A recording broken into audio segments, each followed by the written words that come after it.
Very good morning. Today once again, I, Engineer Amrit Raj, come with the new topic of the biology.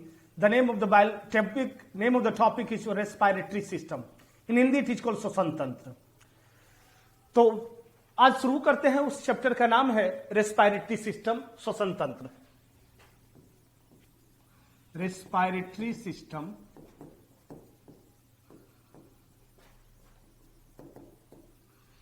In Hindi it is called श्वसन तंत्र. देखिए इस तरह से question क्या क्या पूछता है.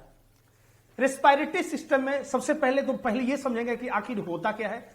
बहुत बच्चे को कंफ्यूज होते हैं कि सर रेस्पिरेशन और ब्रीदिंग बोथ आर सेम. तो ये एक मिथ है, ये 100% इनकरेक्ट है. दोनों अलग अलग चीज है, वो भी बताएंगे. रेस्पिरेशन से क्वेश्चन जो पूछता है ऑर्गन से, different respiratory organ present in different organism, वो पढ़ेंगे. उसके बाद इसके ऑर्गन के बारे में, क्या क्या ऑर्गन होता है. फिर पढ़ेंगे इसमें रिजर्व कितना होता है फेफड़े में, इसका लंग्स का यूनिट क्या होता है, लंग्स में मेम्ब्रेन क्या होता है, हाउ ऑक्सीजन का ट्रांसपोर्टेशन होता है. तो 3 प्रकार का होता है. एक कहते हैं एक्सटर्नल, एक को कहते हैं सेलुलर रेस्पिरेशन, एक को कहते हैं ट्रांसपोर्टेशन ऑफ ऑक्सीजन. और इसके बाद वाले क्लास में हम तब बताएंगे आपको. एक होता है क्रेब्स साइकिल, एक होता है ग्लाइकोलाइसिस. ग्लाइकोलाइसिस का सिंपल मीनिंग है, नाम से पता लगता है, ग्लाइको मीन्स ग्लूकोज और लाइसिस मीन्स ब्रेकडाउन. तो हम पहले एक एक करके बारे में पढ़ते हैं. टॉपिक से स्टार्टिंग से आकर क्या होता है. और बहुत बार आप एग्जाम में देखते होंगे एक टर्म होता है कि ये सिस्टम से, कि डाइजेशन हो गया, रेस्पिरेशन हो गया, ये मेटाबॉलिक है कि कैटाबॉलिक है कि एनाबॉलिक है. तो पहले वो चीज समझते हुए फिर आगे की ओर हम लोग बढ़ेंगे. तो चैप्टर का नाम है रेस्पिरेटरी सिस्टम, हिंदी में से कहते हैं श्वसन तंत्र. तो स्टार्ट करते हैं पहले रेस्पिरेशन से. रेस्पिरेशन से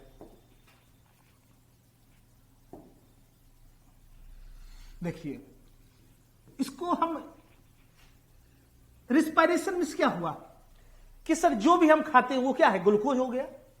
और जब हम इनहेल करते हैं तो क्या लेते हैं, ऑक्सीजन लेते हैं. तो वो ग्लूकोज जिसका फार्मूला होता है C6H12O6, वो रिएक्शन किससे करता है, ऑक्सीजन से. किससे किया, ऑक्सीजन से. और वो रिएक्शन करके CO2 H2O और एनर्जी दिया. तो देखिए हमने क्या कहा, जो खाए क्या बन गया, ग्लूकोज C6H12O6. और ये किससे से रिएक्शन किया, ऑक्सीजन से. किससे रिएक्शन किया, ऑक्सीजन से. और जब भी आप केमिस्ट्री में सिंबल यूज करते हैं तो बच्चे क्या कर देंगे, इसको मान लीजिए CO2 लिखे तो O बड़ा नहीं लिखेंगे, लिख देंगे ये. तो सिंबल का पहला लेटर कैपिटल है, रूल से ये गलत है, इसलिए इस पर थोड़ा ध्यान दिया कीजिए. तो हमने क्या कहा, ग्लूकोज किससे रिएक्शन किया, ऑक्सीजन से. तो O2. आउटपुट क्या दिया, तो CO2 H2O energy, CO2 H2O energy. तो देखिए CO2 H2O और एनर्जी. बहुत इंटरेस्टिंग टॉपिक है, थोड़ा लॉन्ग टॉपिक है, लेंदी टॉपिक है, लेकिन वेरी क्वाइट इंटरेस्टिंग और बातों को समझने वाला है. बच्चों के दिमाग में यह हो जाता है bio means one way learning, कि ऑब्जेक्टिव क्वेश्चन प्रीवियस ईयर के लिए रटते गए, रटोगे, आज करोगे, 2 दिन बाद या कल हो जाएगा, भूल जाओगे.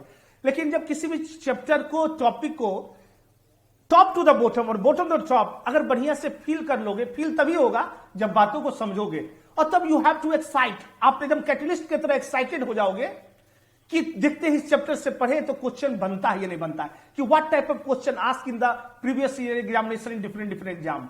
तो बार बार है कि टॉपिक को बारीकी से समझो. What is this chapter, what it means, what are different organ, what are the function, from which disease it affect our body. तो ये सब इंपॉर्टेंट है. तो हमने क्या कहा कि ये ग्लूकोज जो है, जो हमने खाया ग्लूकोज बना, ये ग्लूकोज ऑक्सीजन से रिएक्शन किया तो क्या बनाया, CO2 H2 और एनर्जी. क्या बनाया, CO2 H2 और एनर्जी. और ये एनर्जी किसके रूप में देता है, ATP के रूप में. किसके रूप में, ATP के रूप में. तो हमने कहा कि सर अब ये लार्ज मॉलिक्यूल्स है और ये लार्ज मॉलिक्यूल्स ब्रेक डाउन करके स्मॉलर में टूटा. तो याद रखिएगा, एक होता है कैटाबॉलिक, क्या होता है? केटाबॉलिक। कलर चेंज कर देते हैं इसमें, केटाबॉलिक। एक होता है एनाबॉलिक और एक होता है मेटाबॉलिक।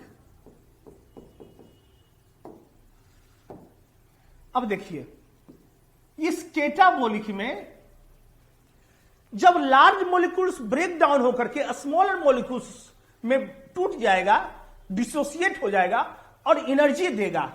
जैसे केमिस्ट्री में होता है जो हीट एनर्जी देता था एक्सोथर्मिक, और वैसे रिएक्शन, वैसे अभिक्रिया जिसमें हीट और एनर्जी चाहिए उसे कहते थे एंडोथर्मिक। तो यहां पर वही करा है कि जब लार्ज मॉलिक्यूल्स ब्रेक डाउन करके स्मॉलर मॉलिक्यूल्स में एंड इट इमिट्स और इट गिव्स आउट एनर्जी, तो that is called catabolic, that is called catabolic. और जब, तो ये क्या हुआ, बड़ा टूट करके क्या दिया, छोटा छोटा, और क्या दिया, एनर्जी। तो बड़ा मॉलिक्यूल्स, इसको कह दो मैक्रो, क्या कहेंगे, मैक्रो। और ये टूट के क्या दिया, माइक्रो, क्या दिया, माइक्रो। तो और एनर्जी दिया, तो केटाबॉलिक। तो देखिए इससे क्या पता लग रहा है, ये बड़ा मॉलिक्यूल्स टूट करके छोटा मॉलिक्यूल्स और एनर्जी दिया, तो इसको क्या बोलेंगे, केटाबॉलिक। अब रटना नहीं, हम रट लेते तो भूल जाते केटाबॉलिक एनाबॉलिक। ऑप्शन में देखते केटाबॉलिक की एनाबॉलिक की मेटाबॉलिक या more than one, none of this. तो आप कंफ्यूज नहीं होइएगा, समझ गए। और जब small small molecules combine together करके लार्ज मॉलिक्यूल्स बना देगा, उसे बोलेंगे एनाबॉलिक। क्या बोलेंगे, जब स्मॉल मॉलिक्यूल्स कंबाइन करके बड़ा मॉलिक्यूल्स बनाएगा, अर्थात micro combine together to form macro molecules, तो उसे बोलेंगे एनाबॉलिक। और जब केटाबॉलिक और एनाबॉलिक दोनों कंबाइन करेगा, एग्रीगेट होगा, उसी कहते हैं मेटाबॉलिक। क्या कहते हैं, मेटाबॉलिक। यह बात समझ आ गया।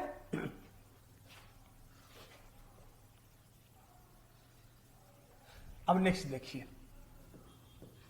ये स्टार्टिंग था। अब क्वेश्चन उठता है सर, ठीक है, ये रेस्पिरेशन का सिंपल हमको मीनिंग समझ गए केमिकल रिएक्शन से। दूसरा है सर कि sir what is the breathing और व्हाट इज द रेस्पिरेशन। तो हम इसको पढ़ाने से अच्छा है कि दोनों को डिफरेंशिएट कर देंगे, तो पता लग जाएगा दोनों क्या बेसिक डिफरेंस है दोनों में। तो एक तरफ हम लोग लिखते हैं रेस्पिरेशन और एक तरफ लिखते हैं ब्रीदिंग, रेस्पिरेशन, ब्रीदिंग। देखिए पहला पॉइंट सर, क्या अभी देखिए रिएक्शन में कि सर ग्लूकोज इसमें ब्रेक डाउन होकर के ऑक्सीजन से रिएक्शन करके CO2H2 और एनर्जी दिया, CO2H2 और एनर्जी दिया। तो इसमें एक नया प्रोडक्ट सब बन रहा था। वो नया प्रोडक्ट जो हुआ वो केमिकल रिएक्शन में होता है, मैंने, और हमारे शरीर में हुआ तो हम लोग लिविंग ऑर्गेनिज्म में तो लिखते हैं बायोकेमिकल। फिर से, when formation of curd from milk, it is a chemical process. Burning of paper is a chemical process. Rusting of iron chemical process. लेकिन when the chemical reaction which is carried out in our body, जब रासायनिक अभिक्रिया हमारे शरीर के अंदर घटित होता है तो उसे कहते हैं बायोकेमिकल रिएक्शन, और हिंदी में कहते हैं जैव रासायनिक अभिक्रिया। Any doubt? वंस अगेन, हमने क्या कहा, बायोकेमिकल प्रोसेस को ही कहते हैं, बायो माने जीव, केमिकल माने रासायनिक, अभिक्रिया माने रिएक्शन, जैव रासायनिक। और इसमें क्या होता है, इनहेल और एक्सेल, ऑक्सीजन लिए ऑर्गन से, कार्बन डाइऑक्साइड रिलीज किए, तो उसे कहते हैं ब्रीदिंग। तो इसमें कोई नया चीज नहीं बना, तो उसे कहते हैं बायोफिजिकल प्रोसेस, जैव भौतिकी अभिक्रिया। तो पहला point bio chemical process, Hindi में बोले जैव रासायनिक अभिक्रिया, जैव रासायनिक अभिक्रिया। और ये ब्रीदिंग यह है bio physical process, bio physical process, जैव भौतिकी क्रिया।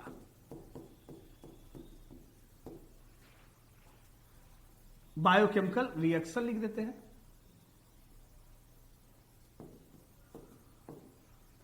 प्रोसेस से अच्छा रिएक्शन।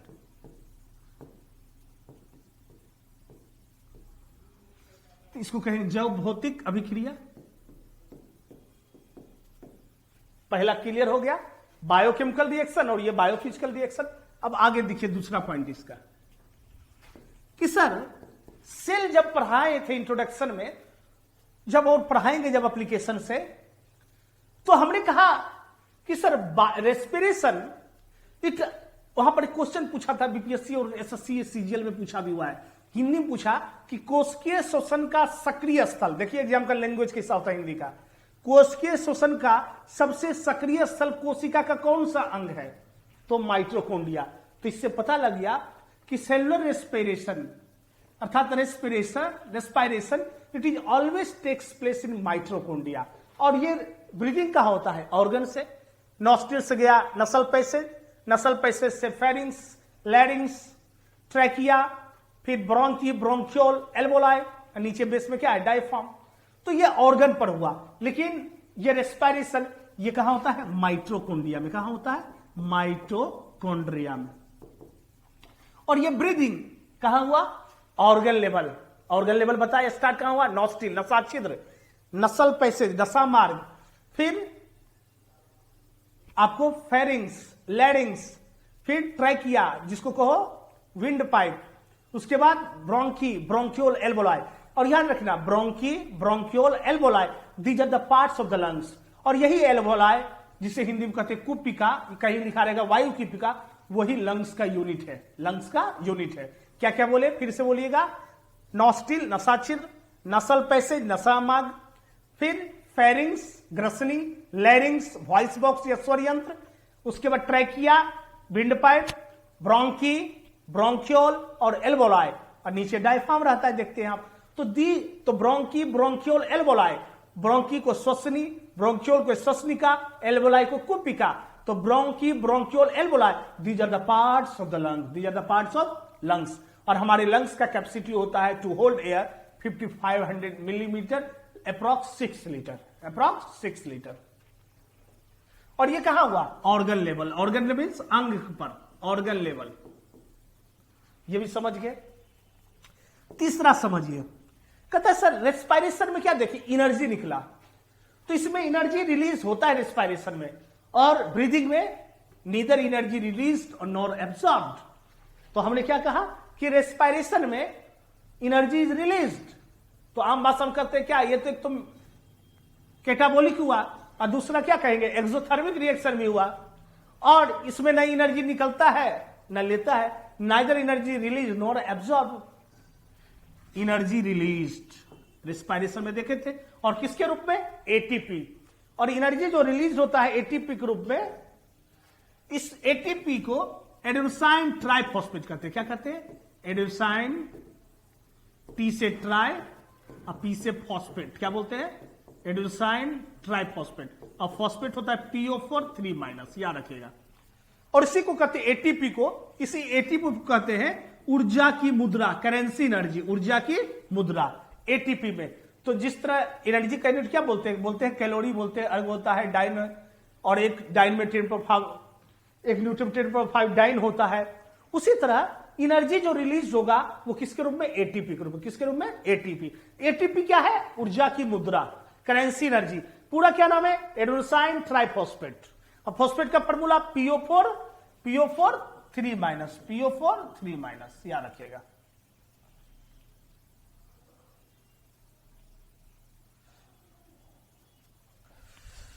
तो इसमें एनर्जी रिलीज हुआ, इसमें एनर्जी रिलीज नहीं होता, ना तो एब्जॉर्ब करता है।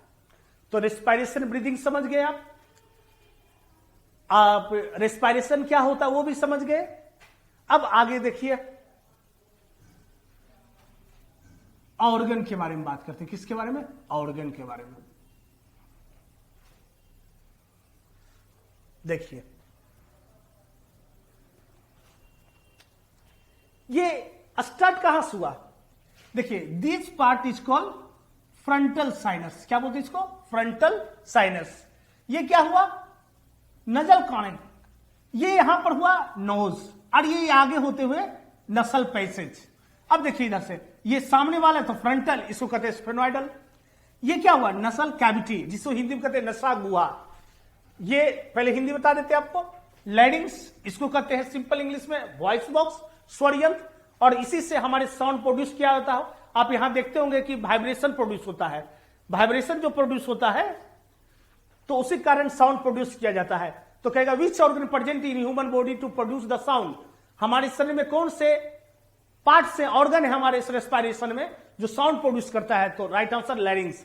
और पक्षी में एविज में जो मीठा साउंड प्रोड्यूस किया जाता है उसको कहते हैं स्ट्रिंग्स। क्या कहते हैं? स्ट्रिंग्स।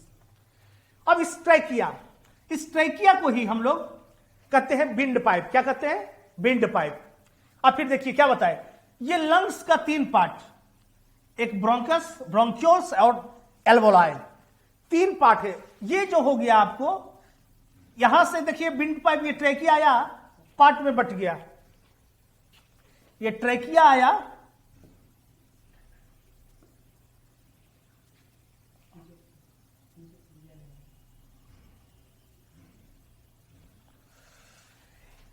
ये ट्रैकिया यहां से आकर के देखिए डिवाइड हो गया।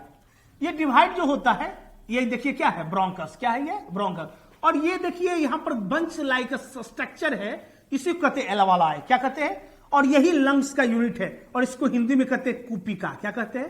कूपिका। ये फेरिंग्स क्वेश्चन पूछता है which organ which are common in both digestion as well as respiration, कौन सा अंग है जो पाचन में और श्वसन दोनों में होता है कॉमन? तो कहते हैं फेरिंग्स। क्या बोलते हैं? ग्रसनी। क्या बोलते हैं इसको? ग्रसनी। इसी को कहते हैं विंड पाइप। इसोफिगस को कहते थे फूड पाइप, इसको बोलते हैं विंड पाइप। इसको कहते हैं श्वसनी, ब्रोंकस को श्वसनी, ब्रोंक्योल को श्वसनिका और एल्वोलाई का कूपिका। और एल्वोलाई का यूनिट क्या है? लंग्स का यूनिट है, यूनिट ऑफ लंग्स। और लंग्स का कितना कैपेसिटी है? तो 6 लीटर। अब देखिए हमने और नीचे का जो होता है जब रेस्पिरेशन करते हैं तो जब इनहेल करते हैं और एक्सहेल करते हैं तो इसमें रोल अदा कौन करता है? डायफ्राम। और डायफ्राम में जब वाटर की स्कार्सिटी होती है उसी को कहते हैं सिंपल इंग्लिश में deficiency. When there is a scarcity और deficiency of water in the diaphragm there is a hiccup. Hiccup किस होता है? हिचकी। तो पिकअप से याद रखिएगा हिकअप। हिकअप का मींस हिचकी। तो हमने क्या कहा कि सर जो मेन पार्ट कहां से स्टार्ट हुआ? तो हमने कहा सर नोज में होता है नॉस्ट्रिल। क्या होता है? नॉस्ट्रिल। इसको कहते हैं नसा छिद्र। क्या कहते हैं? नसा छिद्र।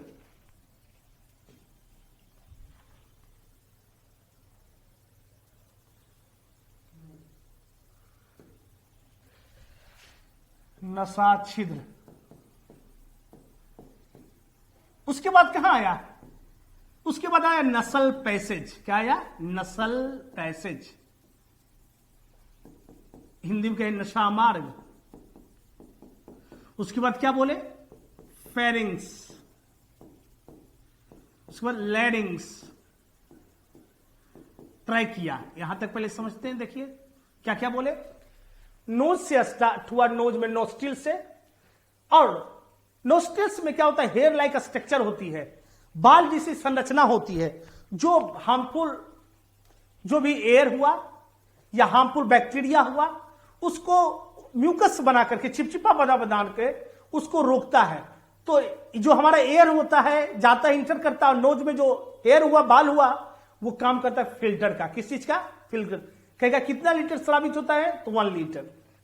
तो हमने कहा नॉस्ट्रिल से स्टार्ट हुआ, नसल पैसेज में गया, नसल पैसेज से फेरिंग्स में, फेरिंग्स से लैरिंग्स में, लैरिंग्स से ट्रैकिया।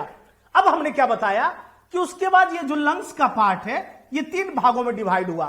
फिर से बोलिएगा, ब्रोंकी, वही ब्रोंकस यहां लिखा, ब्रोंकी, ब्रोंक्योल, एल्वोलाई। ब्रोंकी को श्वसनी, हिंदी मीडियम ध्यान से सुनिएगा, ब्रोंकी को श्वसनी, ब्रोंक्योल को श्वसनिका और एल्वोलाई का कूपिका। और हमने बोला कि लंग्स का capacity 5500 to 6 litre, 5500 millilitre to 6 litre, approx tick मारेंगे 6 लीटर में। चलिए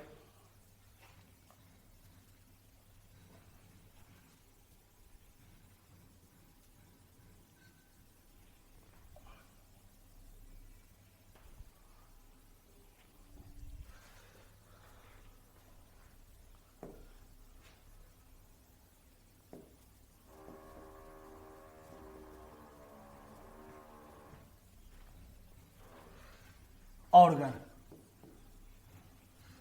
अब देखिए फिर से एक बार बताते हैं, इस ऑर्गन में हमने क्या कहा कि एक ब्रीदिंग बता दिए और रेस्पिरेशन।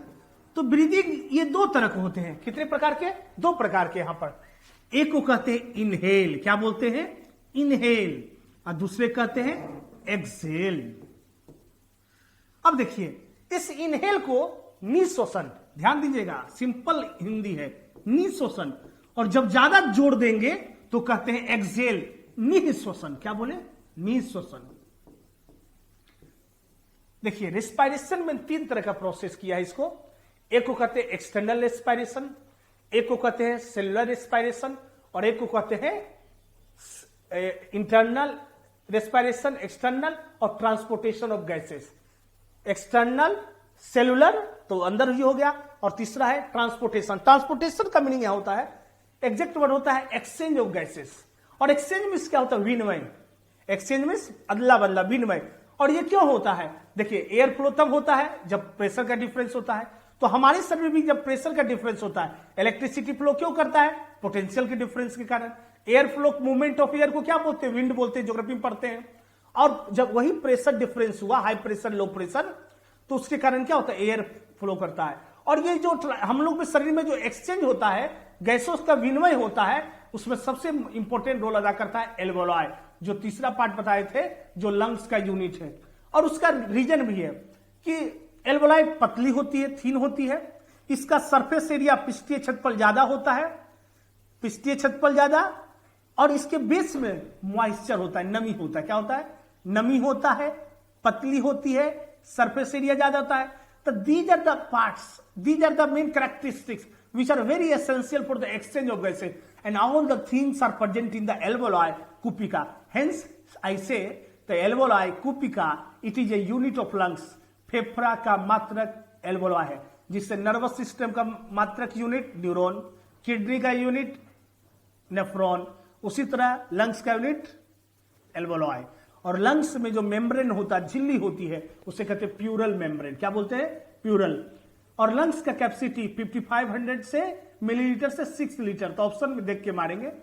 और हमने कहा कि सर इस रेस्पिरेशन में जो मोस्ट इंपोर्टेंट रोल अदा किया है वो लंग्स है। क्या है? लंग्स।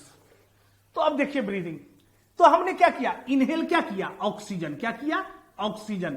और एक्सहेल क्या किया? कार्बन डाइऑक्साइड करते हैं।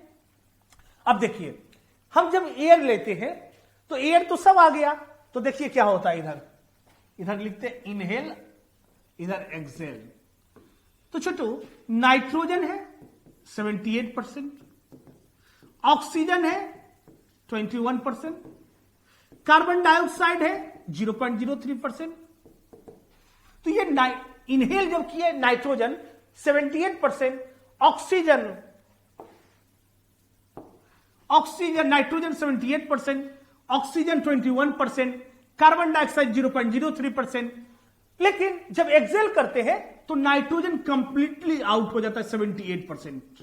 ये एग्जाम में क्वेश्चन पूछता है कि सर जब ऑक्सीजन लिए उसे कहे निश्वसन इनहेल, जब रिलीज किए कार्बन डाइऑक्साइड उसको कहे एक्सहेल, हिंदी में कहे निश्वसन। हमने कहा कि सर हम तो एयर लिए, तो एयर में नाइट्रोजन कितना है? 78%।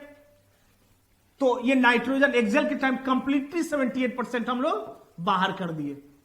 ऑक्सीजन लिए कितना? 21%। कितना परसेंट लिए? 21%। और रिलीज किए 17%। कार्बन डाइऑक्साइड लिए 0.03, रिलीज किए 4%। तो यहां मेकअप कर दिया, जो 4% रखे थे हम लोग, लिए 21% ऑक्सीजन, रिलीज किए 17। नाइट्रोजन जितना लिए कंप्लीटली एक्सहेल किए, कार्बन डाइऑक्साइड 0.03 आउट किए 4%। और उसके बाद 6 to 7% हम लोग वाटर वेपर रिलीज करते हैं। तो हमने क्या कहा कि till now we have studied about the respiration, we have study about the breathing, and we have also study about the inhale exhale, then we have study organ. Once again, I recall the topic, the organ which are present in the respiration. It has started from the first organ. ध्यान दीजिएगा, सबसे पहले these are nose में छिद्र होते हैं, उसे कहते हैं nostrils, और नॉस्ट्रिल्स में हेयर लाइक स्ट्रक्चर पाई जाती है, बाल जैसी संरचना पाई जाती है, जिसे कहते हैं, काम करता है फिल्टर का, कि जो भी हार्मफुल बैक्टीरिया है, जीवाणु है, जो इंटर करता है या हार्मफुल गैसेस को रोकता है और उसमें म्यूकस बनाता है, चिपचिपा पदार्थ, स्टिकी पदार्थ बनाता है, और वो प्रत्येक दिन हमारे शरीर से 1 लीटर स्रावित होता है। अब हमने क्या कहा कि सर नोज से, नोस्ट्रिल से आगे बढ़ता है तो ये जाता है नसा मार्ग, जिसे कहते हैं नसल पैसेज। नसल पैसेज से हमने कहा फेरिंग्स, ग्रसनी, गैरिंग्स, फेरिंग्स से गया लैरिंग्स, और लैरिंग्स को ही कहते हैं वॉइस बॉक्स, उसी कहते हैं एडम्स एप्पल, और उसी को कहते हैं स्वर यंत्र, उसी कहते हैं लैरिंग्स। तो आप जब लैरिंग्स के पास हाथ रखिएगा तो आप देखिएगा जब बोलते तो वाइब्रेशन होता है, और हमने कहा कि जो साउंड प्रोड्यूस होता है वो वाइब्रेशन के द्वारा होता है, और साउंड का यूनिट फिजिक्स के वेरी इंपॉर्टेंट, साउंड का यूनिट होता है फोन। फोन करना याद रखिएगा, उसी का ध्वनि की मात्रक फोन होती है, unit of sound is phone, और फ्रीक्वेंसी यूनिट होता है heart. 65th BCS question, 65th BSc में ही पूछा था, बहुत इजीएस्ट क्वेश्चन। वेवलेंथ का यूनिट होता है किसका? तरंग दैर्घ्य। वेवलेंथ का यूनिट लैम्डा। तो ये बात पढ़े ऑर्गन, और उसके बाद हमने बताया कि जब हम लैरिंग से जाते हैं तो जाता है एयर ट्रैकिया में। कहा जाता है ट्रैकिया, जिसे विंड पाइप, और ट्रैकिया के बाद ये डिवाइड हो जाता है 2 भाग में, एक लेफ्ट में फेफड़ा और एक राइट फेफड़ा में। तो 2 फेफड़ों के बीच में क्या स्थित होता है? हार्ट। क्या होता है? Human heart. अब हमने कहा कि सर लंग्स में जो ब्लड सर्कुलेट करता है, लंग्स में जो ब्लड सर्कुलेट करता है वो ब्लड को कहते हैं पल्मोनरी सर्कुलेशन। क्या बोलते हैं? Pulmonary circulation. ब्लड में, लंग्स में जो ब्लड फ्लो करता है उसे क्या कहते हैं? Pulmonary circulation, PULMONARY। अब देखिए ध्यान से, हमने कहा लंग्स 2, लंग्स जो मेम्ब्रेन होता है, क्या होता है? मेम्ब्रेन, उसे कहते हैं प्यूरल मेम्ब्रेन। क्या कहे? प्यूरल मेम्ब्रेन, प्यूरल झिल्ली। मेम्ब्रेन में क्या हुआ? झिल्ली।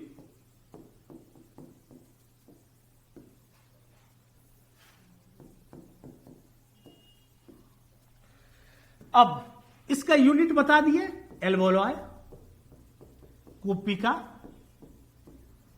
अब ध्यान से एक चीज समझिएगा कि ग्लूकोज ब्रेकडाउन होता है साइटोप्लाज्म में, वो देता है पायरुविक एसिड। पायरुवेट कहते हैं हिंदी में, अंग्रेजी में, हिंदी में कहते हैं पायरुविक अम्ल। क्या कहते हैं? पायरुविक अम्ल। फिर वो ईस्ट में ब्रेकडाउन होगा ऑक्सीजन के अब्सेंस में, तो क्या देगा? मसल में जब ब्रेकडाउन होगा वही pyruvic acid, deficiency of oxygen, तो क्या होगा? और प्रेजेंस ऑफ ऑक्सीजन जो माइटोकॉन्ड्रिया में होता है तो क्या होता है? 65th बीएससी में पूछा था 66 में कि सर ईस्ट में कौन सा एंजाइम होता है? तो जाइमेज एंजाइम। किसको तोड़ता है? शर्करा, शुगर को। उस प्रोसेस को क्या बोलते हैं? किण्वन, फर्मेंटेशन। उससे प्रोडक्ट क्या बनता है? By product ethanol, C2H5OH, ethanol. क्या बोलते हैं? इथेनॉल। उसी कहते हैं अल्कोहल, उसी कहते हैं इथाइल अल्कोहल। देखिए आप, देखिए ग्लूकोज इन साइटोप्लाज्म। साइटोप्लाज्म में होता है कोशिका द्रव्य। क्या होता है? कोशिका द्रव्य में जितने भी कोशिका के अंग होते हैं, सेल ऑर्गेनली होते हैं, कोशिकांग होते हैं, सभी कहां पाए जाते हैं? All cell organelle of the cell it is find in the cytoplasm. और इसमें हमने क्या बोला? ग्लूकोज इन साइटोप्लाज्म टूट करके क्या देता है? Pyruvic acid. क्या देता है? Pyruvic acid. यह हो गया C6H12O6, C3H4O6, C3HO।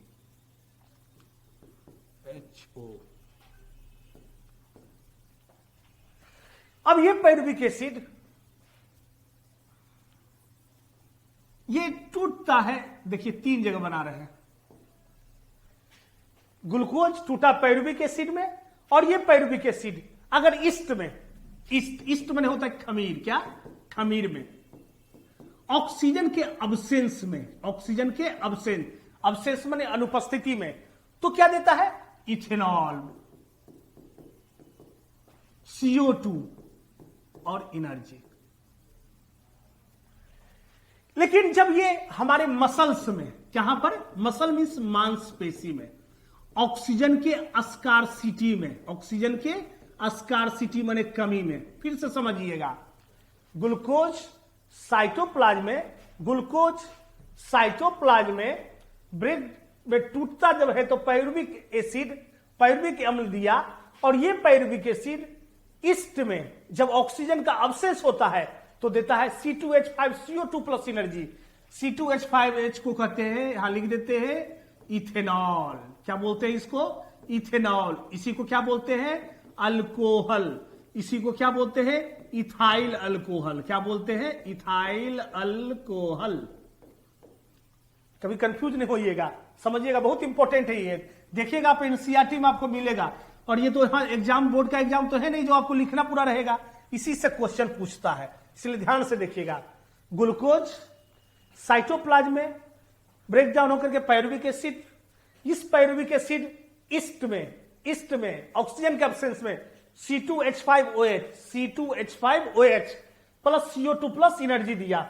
लेकिन जब यही पायरुविक एसिड मसल्स में हमारे जब ऑक्सीजन का स्कार्सिटी होगा, कमी होगा, तो क्या देता है? Lactic acid. क्या देता है? Lactic acid.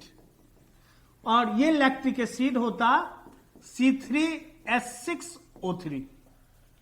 अब जब माइटोकॉन्ड्रिया में देगा, माइटोकॉन्ड्रिया में जब ये ब्रेकडाउन होगा, जो सेलुलर रेस्पिरेशन होता है, तो CO2 H2O और एनर्जी, CO2 H2O और एनर्जी।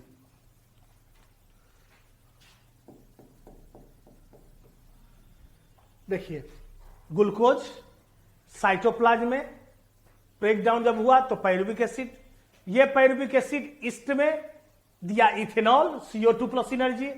ये इथेनॉल को बोलते हैं अल्कोहल, इसी को बोलते हैं इथाइल अल्कोहल।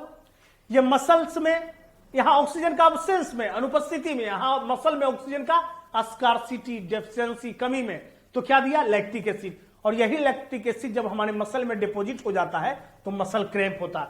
और लास्ट क्या बोले? माइटोकॉन्ड्रिया में ऑक्सीजन के प्रेजेंस में, उपस्थिति में क्या दिया? CO2 H2O energy. और एक चीज याद रखिएगा, CO2 केमिस्ट्री में पॉइंट ऑफ व्यू, और CO, कार्बन को जितना ऑक्सीजन चाहिए, अगर उतना ऑक्सीजन मिला तो कार्बन डाइऑक्साइड, और कार्बन को जितना ऑक्सीजन चाहिए अगर नहीं मिला तो कार्बन मोनोऑक्साइड से। ये कौन सा पॉइंट को केमिस्ट्री पॉइंट ऑफ व्यू से एग्जाम में जो पूछता है, कार्बन डाइऑक्साइड, ये कार्बन क्या हुआ? जब किसी भी एलिमेंट के नाम को प्रोनाउंस करते हैं, जब किसी भी तत्व के नेम को उच्चारण करते हैं, अगर अम साउंड नहीं आया मेटोलाइट्स को छोड़ करके, तो वो नॉन मेटल। कार्बन में अम आया, सोडियम में अम आया, पोटासियम में अम आया, क्लोरीन में अम आया, नहीं आया, फ्लोरीन नहीं आया, ऑक्सीजन में नहीं आया, हाइड्रोजन।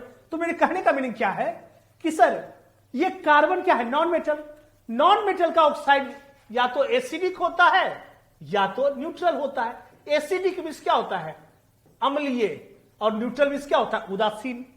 तो कार्बन डाइऑक्साइड ये एसिडिक इन नेचर है, carbon dioxide is acidic in nature, but carbon monoxide is neutral in nature.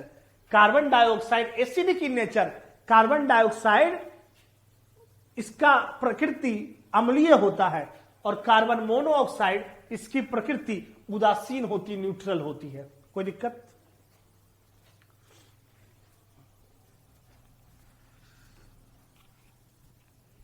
तो यहां तक हम लोग पढ़ लिए क्या क्या होता है। हमने ऑर्गन के बारे में बताया, उसके बाद पहले रेस्पिरेशन पढ़े, रेस्पिरेशन, उसके बाद हमने ब्रीदिंग पढ़ा, अब उसके बाद इंस्पायरेशन एक्सपायरेशन पढ़ा, इनहेल और एक्सहेल, निःश्वसन, फिर हमने पढ़ा इसके ऑर्गन के बारे में, फिर ब्रीदिंग रेस्पिरेशन में डिफरेंस पढ़ा, फिर कैसे ग्लूकोज का ब्रेकडाउन होता है, जहां से क्वेश्चन पूछता है वो पढ़े। अब एक बीमारी है, डिजीज है इम्फाइसीमा। क्या नाम है? इम्फाइसीमा। क्या कहते हैं कि जब एयर पोल्यूटेंट के कारण और स्मोक करने के कारण क्या होता है, हमारा एल्वोलाई का स्टिक हो जाता है, दब जाता है, अर्थात सरफेस एरिया कम हो जाता है, तो सांस लेने में दिक्कत होती है, रेस्पायर करने में दिक्कत होती है। तो उस डिजीज को कहते हैं इम्फाइसीमा। क्या बोलते हैं? इम्फाइसीमा। कोरोना भी किसको प्रभावित करता है? लंग्स को। किसको प्रभावित करता है? लंग्स को। और इम्फाइसीमा ये भी किसको इफेक्टेड किया? लंग्स से रिलेटेड डिजीज है, तो लंग्स को ही कहते हैं फुफ्फुस। क्या कहते हैं? इसी को कहते हैं फेफड़ा भी। क्या कहते हैं? फेफड़ा।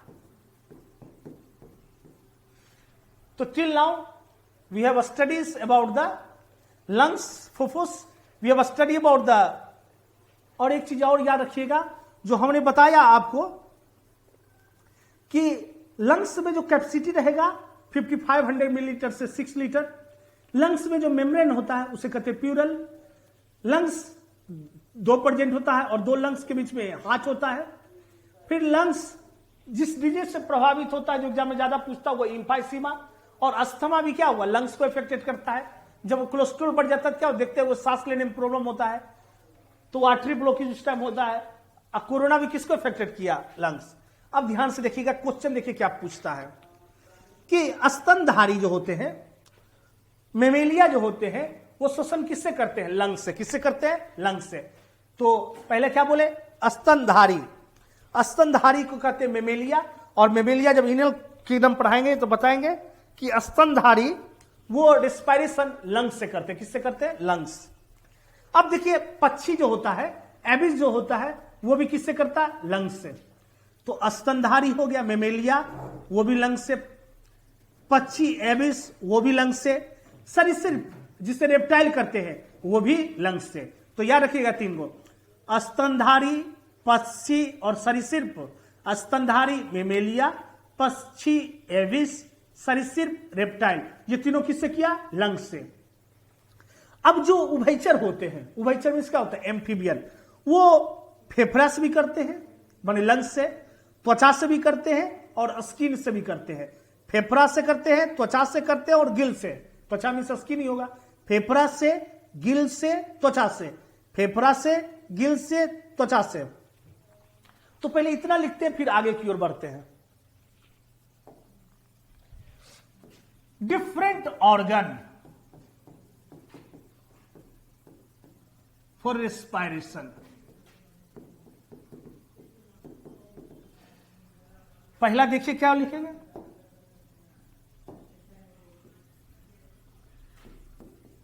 बोले स्तनधारी। क्या बोले? स्तनधारी।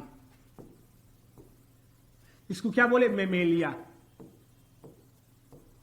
मेमेलिया। दूसरा क्या बोले?